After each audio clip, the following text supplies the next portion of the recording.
All right, so we are taking notes today. It's been a little bit since we've taken notes, but the we're moving on with like the earth formation, plate tectonics, that kind of thing, and we talked about seafloor spreading and the composition of like the seafloor, how there was convergent and divergent plates, and now today we're going to talk more about volcanoes and looking at different aspects of volcanoes, different types of volcanoes, and things like that. Our lab will be focused on volcanoes. We're not building a volcano, but we are going to do a couple other things to make some observations about how volcanoes work.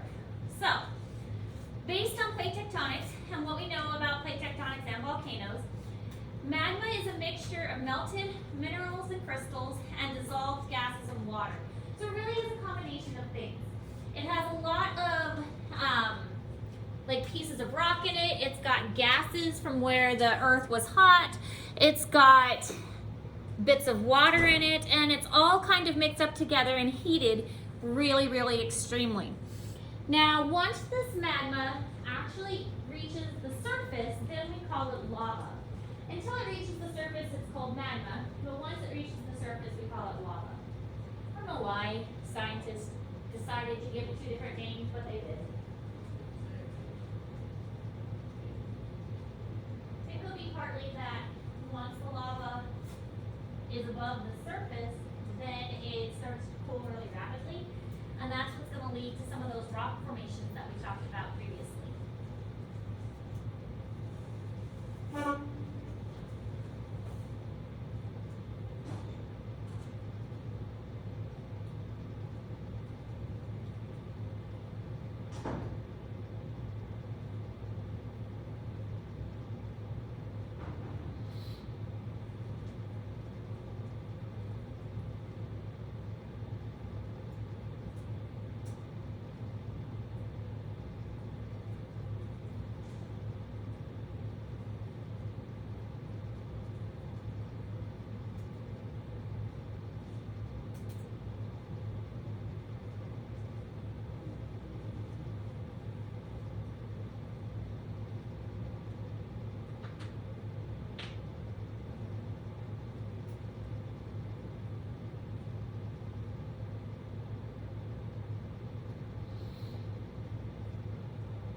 Heat, it really needs to be very, very hot because a lot of this is melted rock.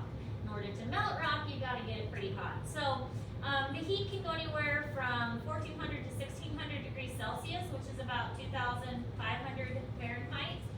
And pressure, the deeper into the earth there is, the more pressure there is. And so a lot of pressure is going to push all of this material together. Also the amount of water content. If there's a lot of water, it's going to be more runny. But if there's not as much water, it's going to be thicker.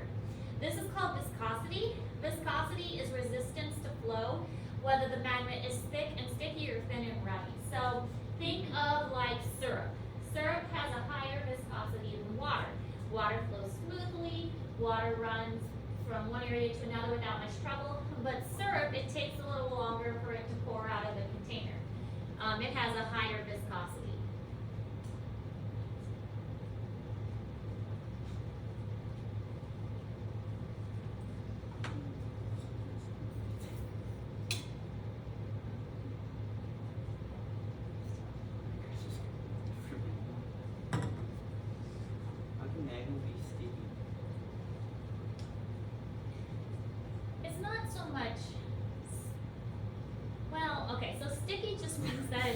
Well, I'm trying to think of how to explain it. Sticky means that it clings to something, whether that's clinging to your fingers or clinging to a surface. If the lava is very thick, then it's going to cling to the surface that it's going down. So think of it like going down a mountain, and it's going slowly down the mountain because it's clinging onto the rock as it goes down, versus water that just goes straight down. Does that kind of make sense? Yeah. Okay.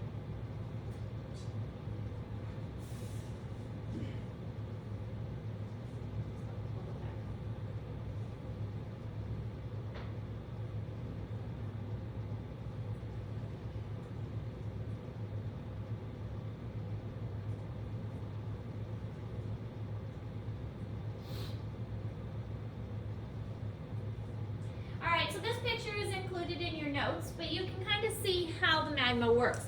In some cases, we have magma that does reach all the way to the top of the surface and it erupts for a volcano. And other times we've got these, they're called laccoliths, and they're like little bubbles or pockets of magma that get kind of trapped in the earth, so they don't really have an outlet. Now these can build up pressure and they can cause earthquakes to happen, especially if it's along a fault line. Also, they can cool down eventually, forming different kinds of rocks that we talked about earlier this semester. So it really just depends, but sometimes that pressure builds up so much that it does burst through the volcanoes. Now most volcanoes form along divergent boundaries and the convergent boundaries. So these two boundaries where plates are coming together or going apart is where the volcanoes are most likely to form. The divergent boundaries are typically again under the ocean. These are the ocean ridges that are pushing apart, and so you're going to have hot magma that comes up, so these are underwater volcanoes. Then we've got the convergent boundaries where you have the ocean crust going underneath the continental crust. It creates a lot of friction and a lot of heat energy built up, and that's going to cause volcanoes, especially along the line of where those two plates are converging. A lot of times they form this ring from where all of those plates are joining, and this is called the Ring of Fire. We can see examples of the Ring of Fire. It's a big plate boundary that extends around the ocean almost, and we'll look at a picture in a moment. And there's just a lot of volcanoes in that area because those are where the boundaries are joining. There are some volcanoes that are able to form in places that are not a boundary, and these are called hotspots. So basically there's a upward movement of the magma in a certain spot, and because that plate does slowly move, it will create a volcano that creates an island, and then it moves a little more, creates another volcano that creates another island, and Hawaii is a great example of that. Hawaii is not on any boundary, but it is one of these hot spots where a volcano has erupted, it's formed the island, but then the plates shift, and now there is a new area that's open above the hot spot, so a new island is going to form there when the hot spot erupts again.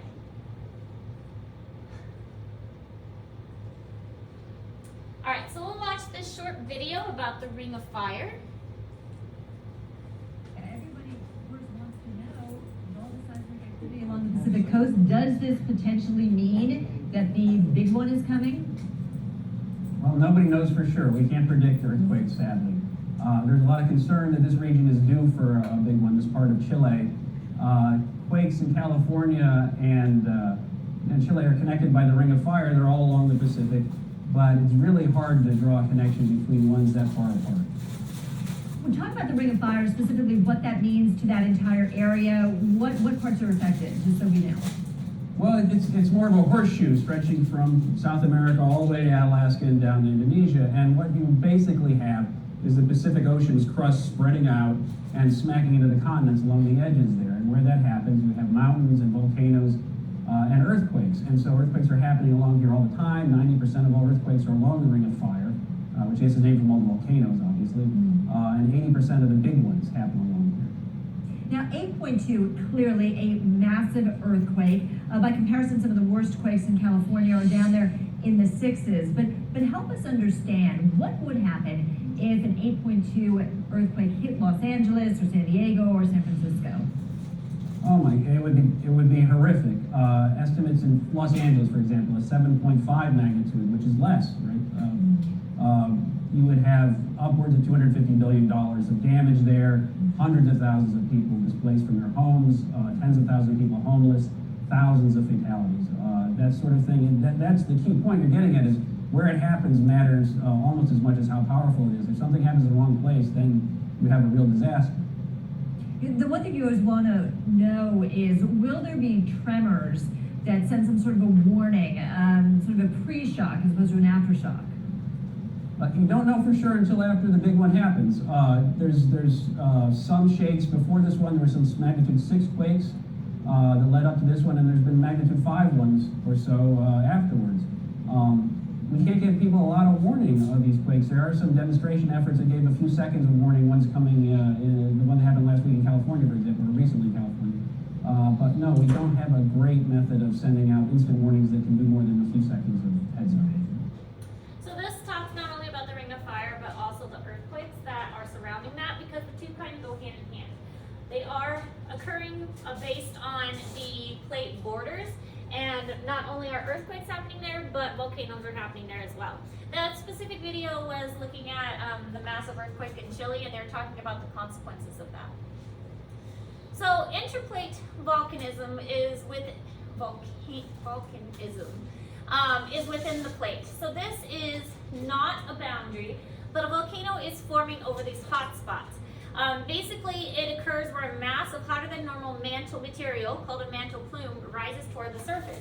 So it's magma that is hotter than it typically is, and so it rises toward the surface, and it creates a volcano that is not along a boundary. And again, Hawaii is a great example of that. There are more than 40 hotspots that are known, and most have lasted for millions of years. So these hotspots are predictable, and we know where they're at. And so, what's happening with Hawaii is there was one volcano, and it erupted, and it made that island, and then the plates shifted, and so the hotspot moved. And so that hotspot now is in a different place, and that's why the Hawaiian Islands are kind of in that chain.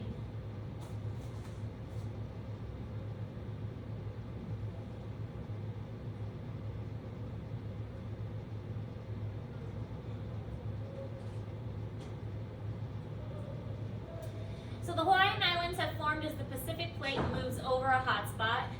The seafloor is spreading as it moves over the hotspot. The islands of Hawaii formed in a chain. Basically just what I said.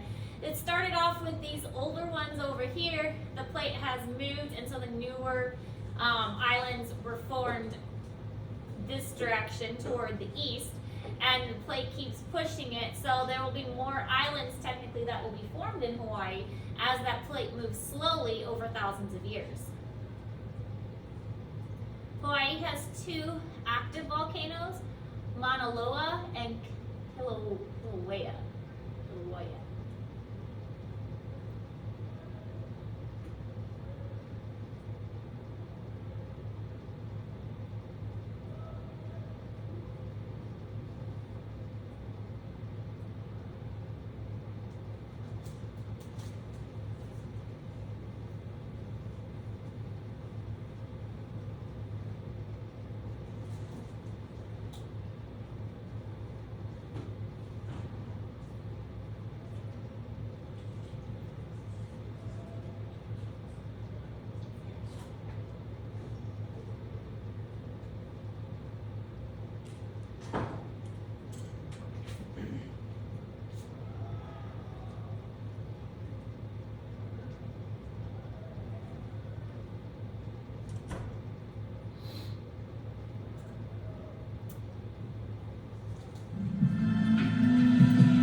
Volcanoes usually occur at plate boundaries, where the continents collide.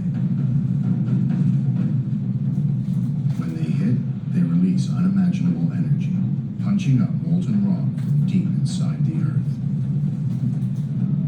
The Pacific Ring of Fire marks a whole series of these plate edges. It's got half the world's active volcanoes. Hawaii is more than 2,000 miles from the nearest collision zone. Beneath the ocean floor is a mysterious area of super hot liquid rock.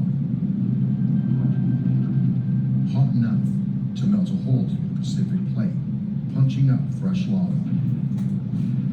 It's called a hot spot. The ocean floor is creeping gradually northwest at 3 inches a year, but the hot spot under it doesn't move. A volcanic island builds up, but as it moves away from the hot spot, it is cut off from the source of lava and dies.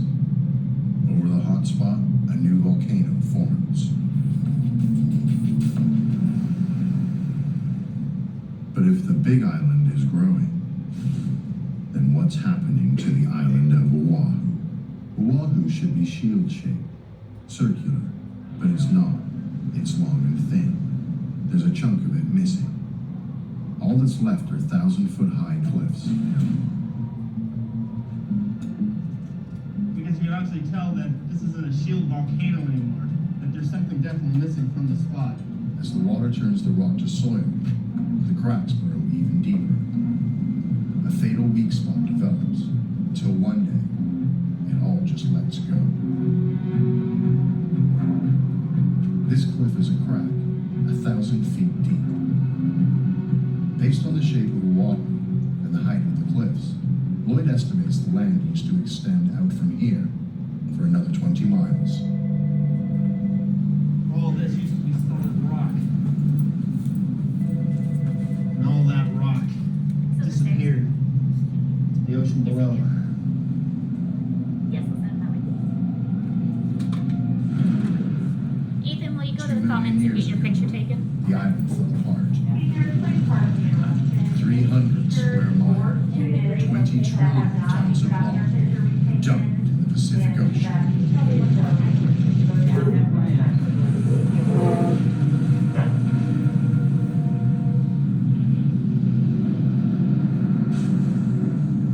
That's why Oahu has an unusual shape.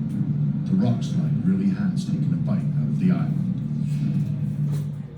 So the reason that Hawaii isn't the shield shape, which is the round volcano, is because over time the rock or the island has kind of sloughed off. A piece of it has broken off into the water. Because I mean, if you think about it, this is just all molten rock, and so it isn't joined super well. There's gonna be cracks, there's gonna be fissures in it, and so those fissures are gonna make it more likely to break apart too.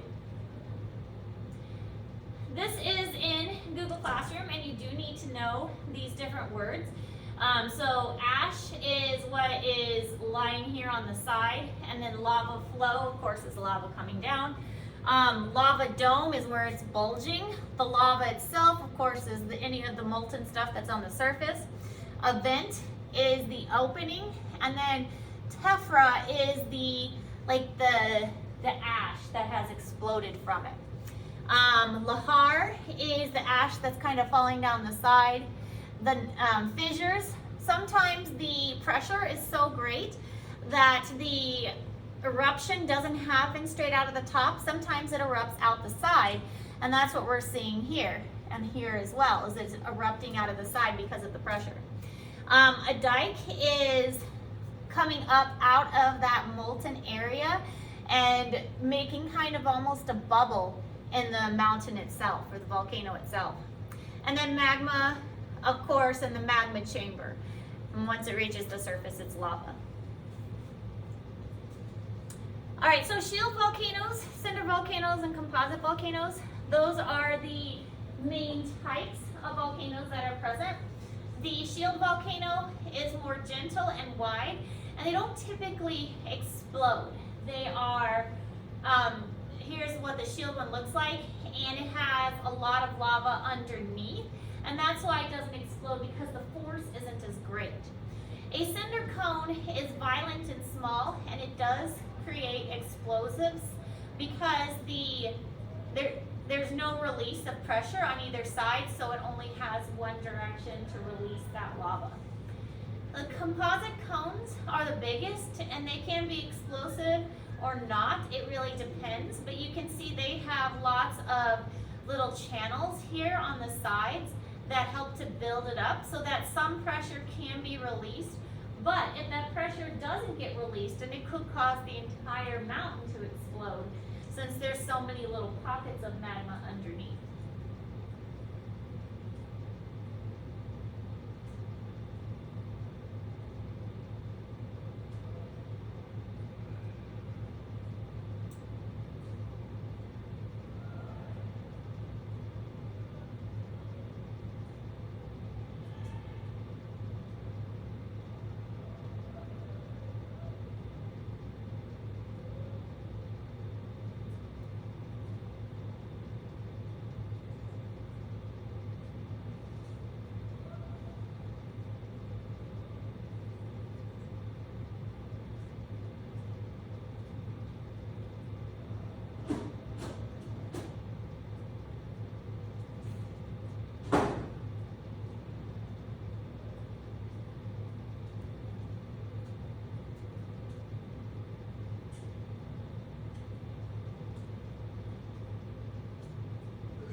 Alright, so with shield volcanoes, the lava spreads out onto the crust, and that's why it's not as severe.